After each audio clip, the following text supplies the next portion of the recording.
উপজেলা পরিষদ নির্বাচনে ভোট বর্জন করতে নেত্রকোনা জেলা বিএনপির আয়োজনে প্রতিনিধি সমাবেশ অনুষ্ঠিত হয়েছে। খবর পড়ছি আমি সুমনা আফরোজ।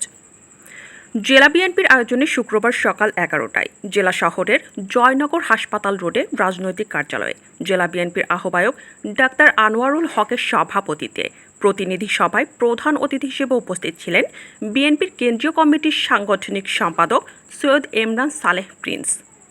বিশেষ অতিথি হিসেবে উপস্থিত ছিলেন ময়মনসিংহ বিভাগীয় সহ সাংগঠনিক সম্পাদক অ্যাডভোকেট শাহ ওয়ারেস আলী মামুন, সাবেক সংসদ সদস্য আশরাফ উদ্দিন খান। এ সময় আসন্ন উপজেলা পরিষদ নির্বাচনে বিএনপির প্রতিটি নেতাকর্মীদের ভোট বর্জন সহ এই সরকারের অধীনে প্রতিটি নির্বাচনে ভোট বর্জনের আহ্বান জানানো হয়।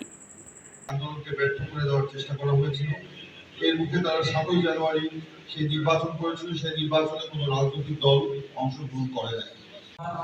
ভালো আঘাত এবং দুর্বল জনগণের প্রতিনিধিত্ব করার জন্য, যাকে বিএনপি শক্তিশালী করার জন্য এক দফাদাবি আন্দোলনের মাধ্যমে শেখ হাসিনার পতন ত্বরান্বিত করার জন্য বৃহত্তর ময়মনসিংহের প্রত্যেকটি দলকে আমাদের ঢেলে সাজাবে, এটি আমাদের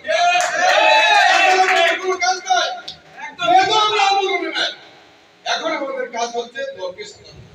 আমি মাননীয় প্রধান অতিথি আমাদের প্রিয় মানুষ প্রিয় ভাইয়ের কাছে আমি বিদ্যুতের মূল্যায়ন বাড়ানো হয়েছে।